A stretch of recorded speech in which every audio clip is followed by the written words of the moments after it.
everybody, welcome back to Prepper Junkie. Today I have a Ruger EC9 to go over with you, chambered in 9mm. So let's go ahead, unbox it, see what you get, and give you my thoughts. Alright, so it comes with a kind of the typical paperwork and things like that. Comes with a gun lock.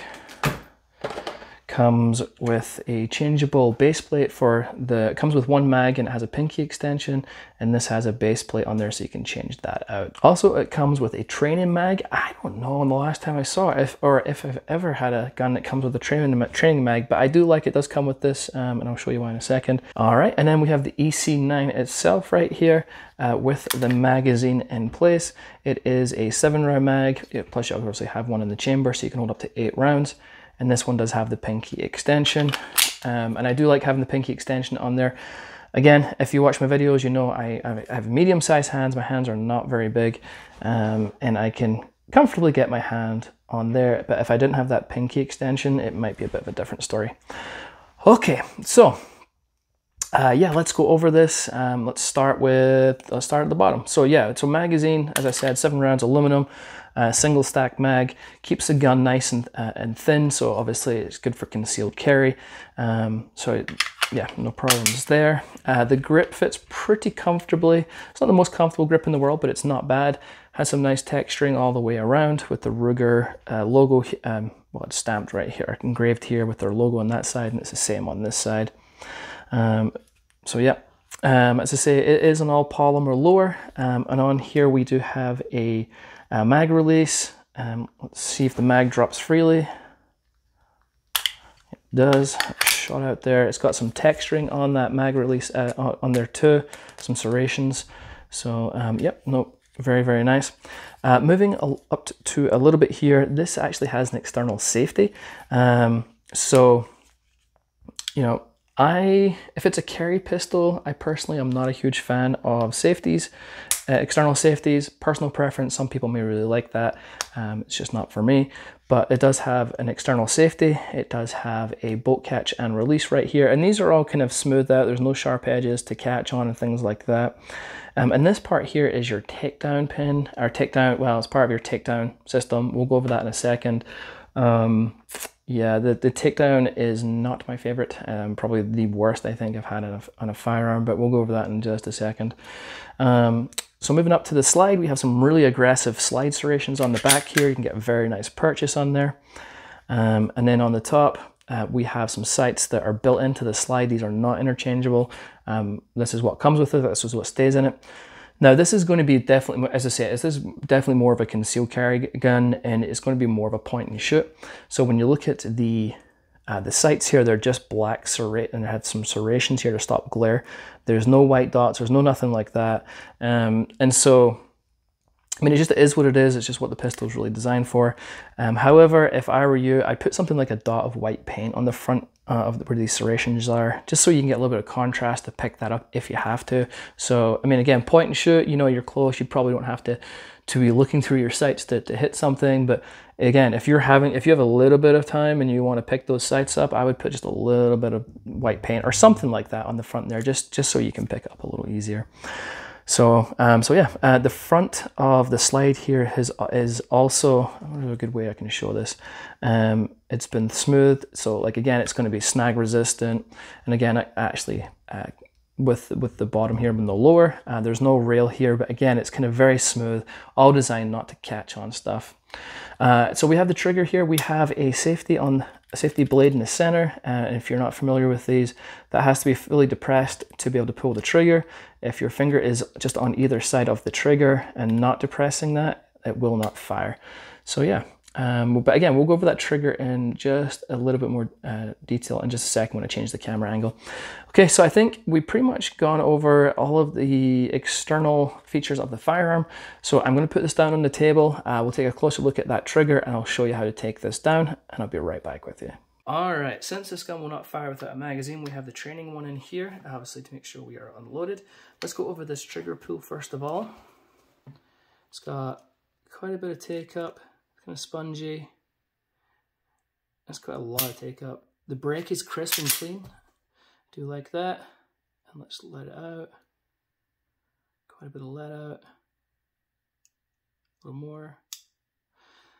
The reset is almost non-existent. You can barely hear it. I could barely hear it, and it definitely was not tactile. Now, again, I know this is not a competition trigger. I just want to give everybody a heads up, you know, how this trigger actually feels. As I say, for what it's designed for, you know, is point and shoot, right?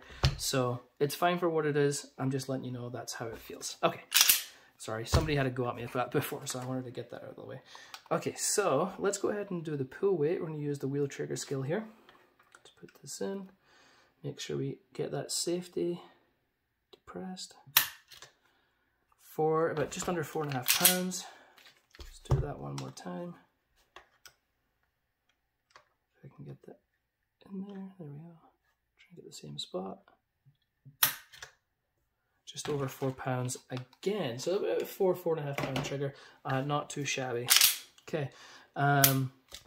So that is that. Okay, so let's go over the takedown of this pistol. Now, you're going to need a couple of things. And I'm going to harp on about this, and I apologize. I do not like the takedown of this pistol.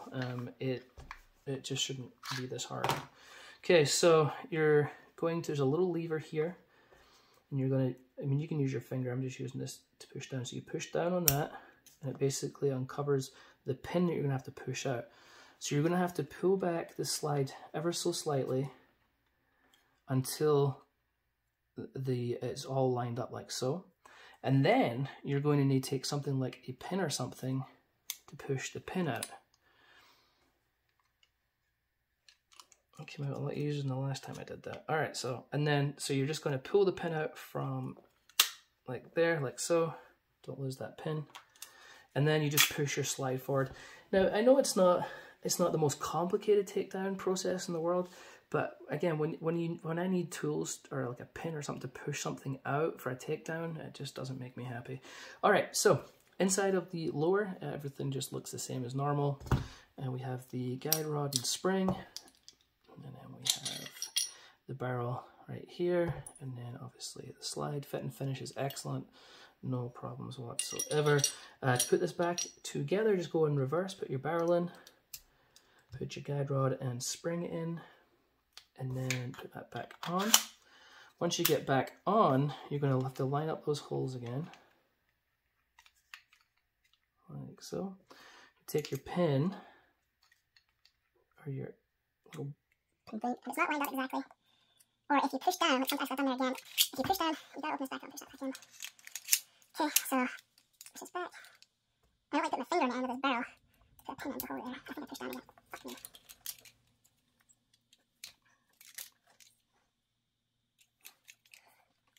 So yeah, make sure that is back.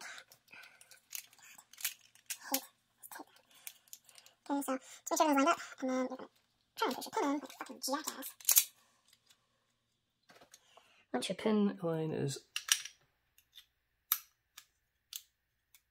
and then just push your pin in, and you're going to make sure it has to go all the way through. You'll hear a click, so I'm going to use something to push this down to get the rest of the way.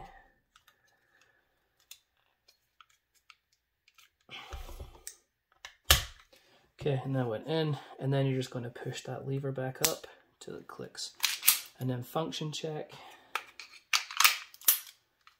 Safety, everything works. Yeah, don't like that disassembly and reassembly. Okay, all right, I'm gonna change the camera angle one more time, and I'll be right back with you. So yeah, so the shooting was good, and then I forgot to mention this gun will not fire unless there's a magazine inserted. Okay, it's just one of their safety features. So that's when it's nice if you're practicing with your firearm, you can put a training mag in there. So if you have your magazine loaded, you're not going to accidentally load your firearm.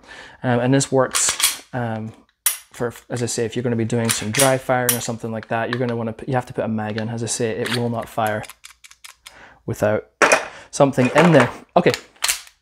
Okay, so yeah, there's a lot of things to like on it. The one major thing I dislike is the disassembly of this firearm. I think when you need to incorporate a tool or a pin or a needle or something, it's not ideal, you know. I think toolless takedowns should be always the way to go. Again, you know, so you got to push that down, and then you've got to line this up, and then you've got to get something really small to push that pin out to get it out. Yeah, not my favorite takedown system ever for sure. But again, you know, this gun is going to be, it's going to be something that I'm not looking to be field stripping, because when I go and if I'm out training, this wouldn't be the gun that I would be taking with me. I have other firearms for that. This would be a concealed carry gun. And so if I'm ever cleaning it, I'm going to be at home. And so it shouldn't really be an issue, but it's just something to be aware of. It's not the most friendly takedown system out there, as you've seen. Okay, but other than that, I do like it. I think it's good value for money, as I said. Ruger will take care of you if you have any issues. They don't state their warranty anywhere that I've saw, but everyone has stated, and I'm not stating this, but everyone has said that they will take care of you, even if you're not the original owner of this gun, or if it's however long you've had it. They're very loyal to their customers and generally will take care of you, so that's good to hear. But there you go, the Ruger EC9. Very cool. Okay, any questions, any comments, please ask them below. If you haven't hit that like and subscribe button, please do so. It does not cost you a dime, but greatly appreciate it, and it helps me out a lot.